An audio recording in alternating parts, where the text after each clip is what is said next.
Hey guys, Whitney here. Welcome. We're just going to take just a minute to make sure everybody's filtering into the room, okay? If you would jump over to the chat box and make sure that you can hear and see me, that would be fantastic.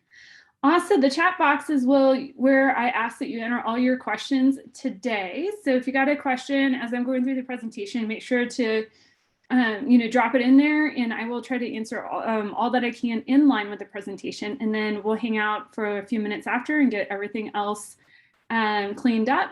I'm going to just make sure, so everybody's got appropriate bandwidth. I'm going to turn off everybody's video and microphones to make sure to use that chat box. That would be amazing. All right, guys, let's go ahead and get started. So this is another episode of our series that I do, how to get started as a passive investor. And so you're coming partway if this is your initial foray into the series. We are partway through the series. I send out a recording of this webinar every week. And also, if you open up that email where you get the link to the recording, if you scroll down a little bit down the page, you can we'll get a selection of links to other webinars that I've done, so you can catch up there. But I do this webinar for you. Maybe you've invested or tried to invest passively before and just got cold feet, or maybe you actually have invested in a passive investment before and realized, oh my gosh, I've made a mistake. Or you want to get started, but you're just so overwhelmed by all the information out there that you just don't know where to start. If this applies to you, you are in the right place. So today we are going to tackle the 5 different ways that your money makes money when you invest in a passive real estate deal, in particular syndications. But this can also apply to like a real estate fund investment as well. We're going to learn 2 of the biggest myths that keep investors sidelined. Okay, these are mindset shifts that we have to create for ourselves. All right, and then we have to back it up with data. But these are the 2 biggest obstacles are really mindset shifts that we have to overcome. We're also going to learn the 5 different ways that your money works hard within a syndication and 5 different ways for you to lower your risk whenever you invest passively. So let's go ahead and tackle a couple of those the big risk. The number 1 lie that investors tell themselves when they invest passively is that they have no control. Now, yes, when you invest passively, you are investing in an operating business. You're generally handing over an element of control, but there are so many decisions that you as the investor own. Up until the point that you write your check, you actually have an immense amount of control. And we've spent the last about 6 weeks covering all those different decision points that you make from just understanding what your goals are, who's the operator you're investing with, what strategy do you need and what they have, what market are they invested in, how do we even vet the deal, okay, what are some of the red flags that we need to watch out for. All these things go even to how you need to structure the funding of your deal. All these things go into the decision-making process before you ever write the check. Okay, so you do have an immense amount of control. So again, this isn't a mindset shift that if we really want to leverage passive investing and the power that's harnessed here, that can be harnessed here, we have to shift our mind to putting ourselves in the driver's seat. And then the second biggest thing that we need to overcome is that thought that we might tell ourselves, well, I might not make that big high return. Compared to what? Okay. If you're running your own single family, multifamily, or small multifamily rentals, okay, you are the one that's, the operator. You are the one doing all the work. You might leverage a property management team and some other members of your team, but you are doing an immense more like day-to-day work and decision making on those assets than if you invested in an already operating business. So it's not all about the money, okay? It can be what is also your return on time. How can you leverage other people's time to amplify your returns? And I'm going to dig into this kind of myth a little bit deeper here in a couple of weeks when we talk about leverage. But before we get started, if this is your first time here, welcome. I'm Whitney. This is the whole reason why I invest in real estate. This is me and my crazy crew. But we invest in real estate, to essentially get our time back. I started off fix and flipping and house hacking in 2002, did really well building up buckets of equity. However, I had another job. I didn't have my time back. I didn't have passive income coming in the door. I was not able to unlock those golden handcuffs.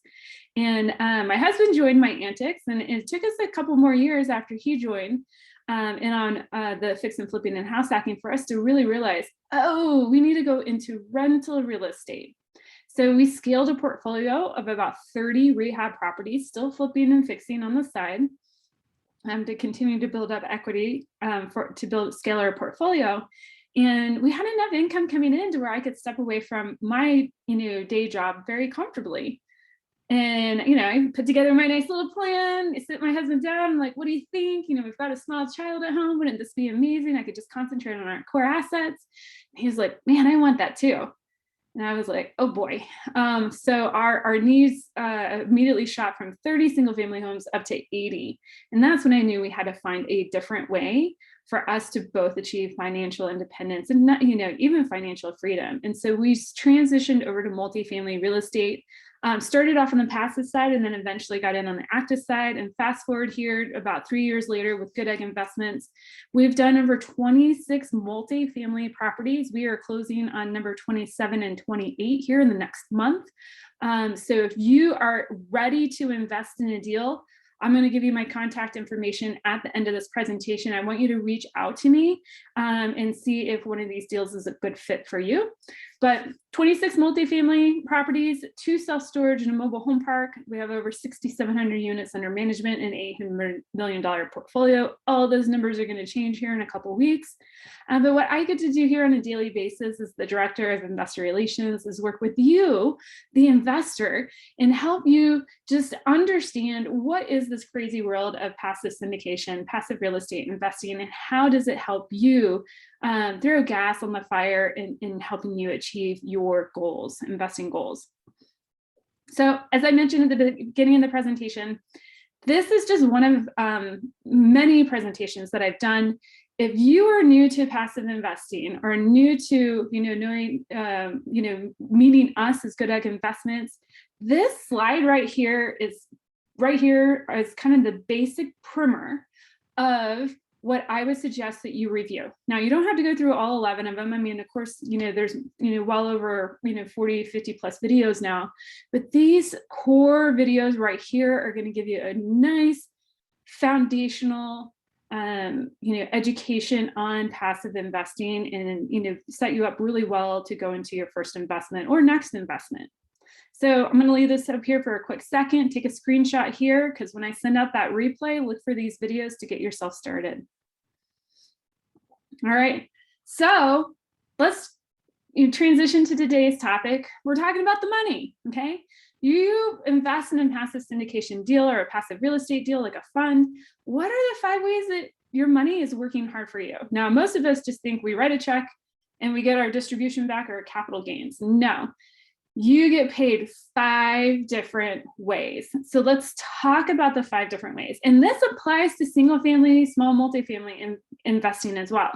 It does not apply to your single family, your personal residence, but this is why real estate is so powerful.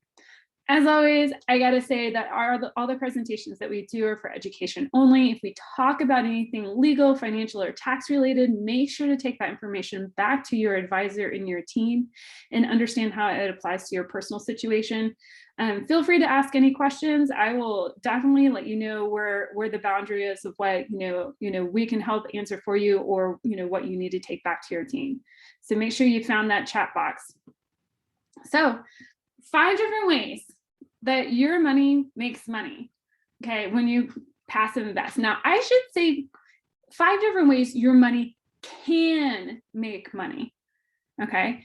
So this is where I think investors who, if they forgo, think of it as like, I guess, 5 legs on the table, okay? If you have all 5 legs on the table, it's gonna be really stable, right? And if you start chopping off one leg, giving up one of the legs here or multiple legs, now the table becomes wobbly. The investment is not going to be as lucrative for you as you would want it to. So let's talk about the 5 different ways. So for number one, cash flow. We here at Goodegg love buying assets that cash flow. They're stabilized right now. So the asset can sustain itself. It covers its expenses from day one. Okay. Why do we love cash flow? Well, it's a way of mitigating risk. Okay. Who doesn't like it, bringing in a few extra bucks a month, and, setting that aside or investing it in yourself or, in your personal lifestyle. But this is also a way to mitigate risk on the asset, because if you know that asset cash flows from day one, it can cover the expenses. Now you get to go up. Okay. Number two, we love using leverage. Okay. We like investing in hard assets that banks want to lend on. Okay. That leverage also helps us accelerate returns. Okay. So let's say we were buying a $50 million building. Instead of having all $50 million in cash and maybe only making 4% return on it, we can now buy with a 80% loan, only put 20% down on the building and probably make closer to 8, 9, 10% on the building. Okay. We get to use the power of leverage to access an asset that we 100% control. Okay. So, and banks want to lend on it. Okay. That's amazing. Very different from if you're coming from stock market, or bond portfolio investing. I know there's ways to margin calls. I honestly don't understand it, but all those things to be said, like banks don't really like lending on those type of assets. Okay. But they love lending on hard assets. Number three, when you invest, if you're looking for the right deal and the right operators to work with, they also can invest for equity growth. Okay, now I consider this a little bit different than appreciation. Equity growth is what you can control. So when we invest in multifamily commercial real estate, it is an operating business. So unlike your single family, small multifamily portfolio, that house or duplex or quad is valued not based on the income it generates, but on the comparative analysis to other properties that have sold recently in the market. Not true of multifamily real estate. Multifamily real estate is valued on the net operating income of the asset. Okay. And we do have an appreciation piece in here. We'll talk about cap rates here in a second. We talked about them at length last week. But in the equity growth, we look for properties where we can pull at minimum one lever of net operating income increase, but we look for three levers. We look for ways we can increase rents on the property through a cosmetic rehab or maybe a lease up strategy. We look for ways to decrease expenses on the property. We've done properties that have had tax abatements, renegotiating vendor contracts, moving utilities back to the tenants, capturing a utility and moving it to the profit and loss statement, like fiber internet. We love ways of reorganizing the profit and loss statement to decrease expenses, and then adding additional streams of income. Maybe washer and dryer rentals, package locker rentals, storage rentals, garages, a ton of other things that we can do. Valet trash is another huge one as well. Okay. Number four, real estate comes with some amazing tax benefits. I know many of you, I see the attendee list here, and I know many of you here actually invest for the tax advantages. The tax benefits of investing in syndication investment or real estate can flow through the LLC that holds the real estate to the passive investor. Okay, we love utilizing cost segregation analyses to accelerate the tax benefits. So, instead of us taking a depreciation schedule over 27 and a half years, we can do a cost segregation analysis and accelerate anything that would break down in 20 years or less on the property to the first 5 years of the hold. Okay, so we love utilizing depreciation, bonus depreciation, and accelerated depreciation on our assets. And that helps us protect the cash flow from paying taxes on the cash flow that gets distributed to us, and also potentially help you eliminate gains, on the sale of the asset. We also would like taking advantage of the 1031 exchange. Okay, much like you can do on your single family rental that you might have, we can invest in a multifamily asset. And at the end of the 5-year hold, when we've ran out that accelerated depreciation schedule, we can then sell the building and trade up into a new building and restart the clock all over again.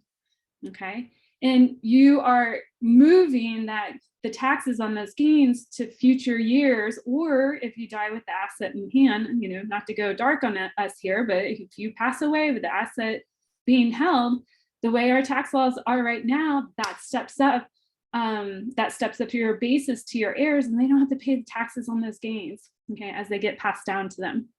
All right, so very powerful tax strategies here that you still get to take advantage of through passive investing. And then there's depreciation, and I call this the icing on a cake. This is what is the market doing to help us out? We can't really control the appreciation piece, but we can strongly influence it. And how we do this is by doing a heavy amount of research on the markets that we are investing in. Okay, we want to be in markets where we know the cap rates are going lower, okay, meaning the market's getting better. We want to be where the people, populations are growing, jobs are growing, big businesses moving their headquarters, incomes are growing. The city has a plan to expand, and we are in the path of progress. Crime is going down, poverty is going down. We can stack all of those investing metrics in our favor, and we love doing that. All right. So let's take a look at the math a little bit, right? Like, how does this all work, right? Great. Whitney just told me that my money, when I hand over a check to invest in a passive deal, that my money earns, 5 different ways. So let's take a look at this. All right. So this is just going to look at net operating income, the appreciation, okay, and a little bit of the leverage. I'm going to, point out really quickly how taxes come into this. So we buy a property. Let's say the purchase price on the property, and this is one that we've truly purchased before, is $51.5 million. Okay. The market cap rate at the time that we purchased it was 4.8%. Okay. And so the current net operating income on the property was $2,470,000. Okay. Now the business plan on this property was to increase the rents through cosmetic rehab, decrease the expenses by renegotiating vendor contracts, and add a few additional streams of income, washer dryer rentals, parking lot or parking rentals, and then fiber internet on the property. Okay. Pretty bland business plan. I call it like, it's not like a grand slam business plan, but it's very basic. It works. Okay. It works. We're hitting base hits all day long, and it works. All right. So through this business plan, we were projecting over the 5-year hold to increase net operating income by over 30%. Okay. So that means our new net operating income would go up to $3.65 million. All right. Now, here's where the power comes in, okay? When we look at the cap rate, the appreciation on the property, remember we pulled lever number 3 really hard, the cash flow, okay? It was already cash flowing now. We had a net operating income coming in. We bought the property with leverage, so we didn't have to bring $51.5 million to close. We only had to bring just like under $20 million to close to access this powerful asset. Number 3, equity growth. We instituted a business plan, very basic business plan to grow the net operating income, okay? Increasing rents, decreasing expenses, adding additional streams of income. All right, we'll talk about tax benefits in a minute, but let's talk about how lever number 5, appreciation, comes into play. The cap rate. If the cap rate remained unchanged, you see here 4.8, 4.8 after 5 years, that $51.5 million property is now worth $76 million. Okay, that's awesome. If the market got worse, let's say it went up 10 basis points per year, even when we're adding that increase, we increased the value of the property from 51.5 to $70.2 million. We're still very protected here. Okay, we are still making a return. And if the market got better, we all love it. We go from $51.5 million to $84.9 million. Okay. Now, what about the tax benefits? The entire time that this property is distributing cash flow, because we had a value add business plan, we were able to accelerate. We did a cost segregation analysis, accelerated the loss to the early years of the project. Those losses you could utilize to keep the cash flow tax free. And at the end of this project, when we hit 5 years, we're going to evaluate the market and try to do a 1031 exchange, keeping all of that gain tax free, moving up into the next project. Okay, that is the power here. All right, so here you go again. Well, hold on, I'm gonna back up here on the math. Hopefully this all makes sense. If it doesn't, jump over the chat box, drop in your questions, we'll come back to it. Because this is how all the different levers really drive a very powerful investment. It's not just about the cash flow, it's not just about the gain. It's all those different pieces that come into play, like what does the cap rate in the market do? How can we utilize leverage? What are the tax benefits for us that can really, supercharge our investment growth? Now, how do we mitigate risk here? Very much the same way that we're creating, okay, the pillars that we're looking at pulling, the levers we're looking at pulling. These are also the ways we are going to mitigate risk, right? When we enter into any investment, okay, if you are, like me, very conservative, I want to know that the asset cash flows right now and it can cover its expenses. I don't want to have to feed money into the asset. All right. We also take care of this by raising an operational reserve account at the beginning, as well as if there's going to be a rehab, a CapEx account at the beginning of the project. So we know we can execute the business plan and not have to dip into cash flow in order to support the business plan. 2, we use leverage too as a protection strategy. Okay, we love using non-recourse, interest-only, long-term lending to cover the business plan. So we're locking in those rates for the term of the hold, if not a little bit longer, in order to protect our ability, give us some flexibility to execute the business plan. Equity growth, we're protecting that by adding value to the project. We're looking for projects where we can add value in some sort of way.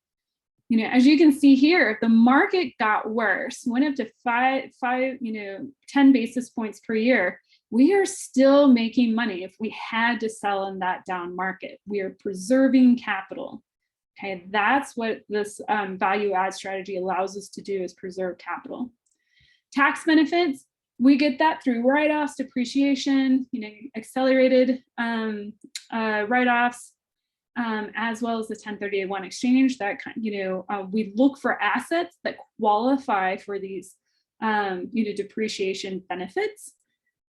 Okay, and then we talked about how we look at depreciation, how we're protecting, using that as a mitigation strategy. We're looking to be in growth markets where jobs are growing, incomes are growing, jobs are diversified. The market itself isn't dominated by one particular industry. Guys, last year, if you were in an industry that was solely hospitality, you probably had a pretty bumpy or hard year last year on that particular asset. We look for markets to where there's a nice blend of industries that support the market. Okay, that allows us to market to different types of tenants, and keep cash flow coming in on the properties. All right, I've done a ton of talking here, ton of information conveyed to you.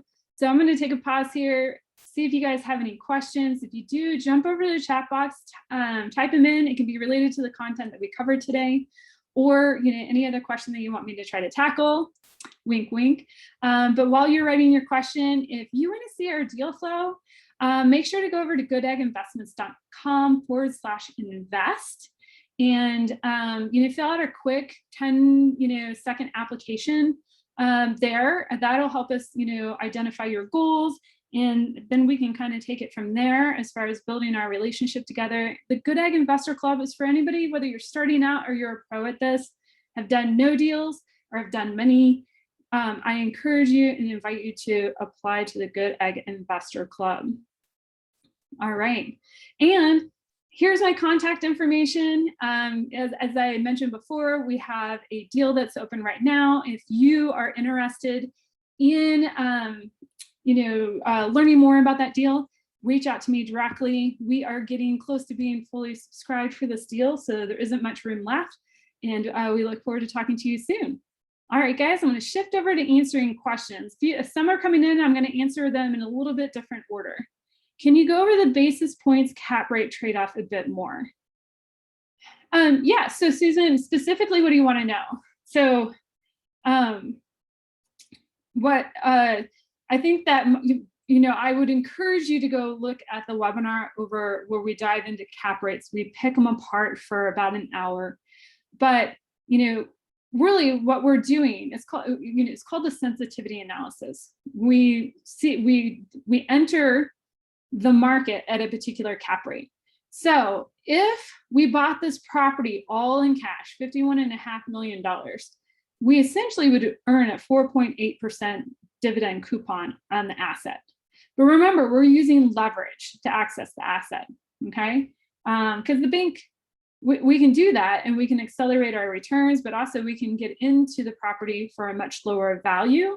And instead of buying just one $51.5 million property, we can go buy multiple properties by using bank leverage.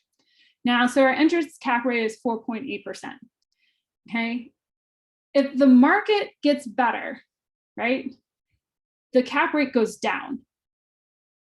So it'll go down to 4.3%, okay, in this scenario. Okay, we will do a range of sensitivity analysis above and below what the entrance cap rate is. That way you, the investor, can see the range of returns that we are penciling out on that property and be able to make an educated decision.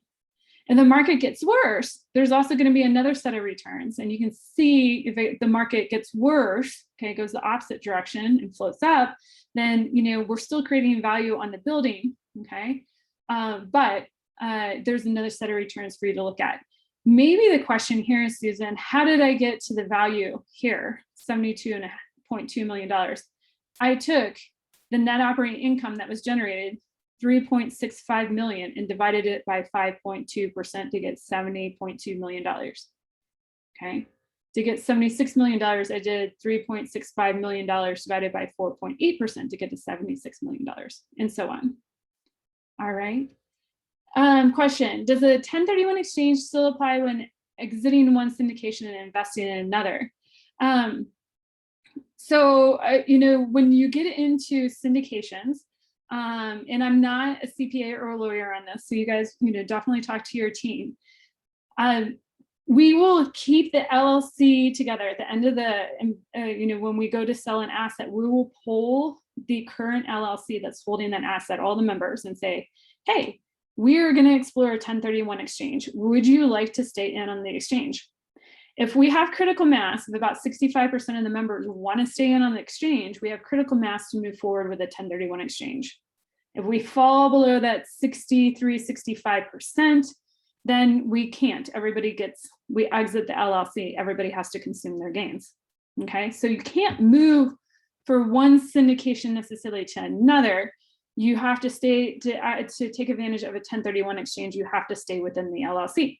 Okay, now there's ways around that, and work with your CPA and your legal team on this. Say you do decide to exit that LLC, either by choice or the 1031 exchange won't be able to transpire, and you now have a gain. What do? Well, you yourself go invest in another syndication, okay, and start a clock on a new bucket of losses.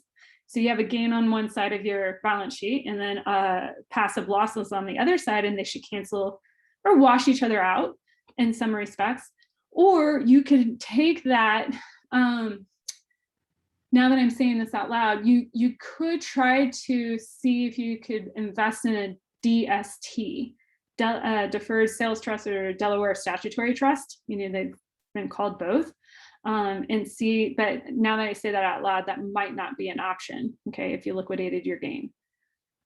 Anyways, but those are a couple of different ways to continue to use losses to offset other types of income.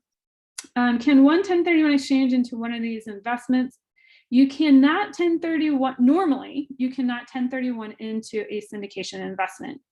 And the reason is it's pretty tricky, because if you've got people coming in and they have different loan to value schedules with their money, their 1031 money that's coming in, it's really hard to 1031 multiple people in. What I've seen is in sometimes on a limited partnership, not necessarily a syndicated LLC, but a limited partnership, that partnership could take in a 1031 exchange, maybe like one investor at say $2, $3, $4 million, and accommodate them that way.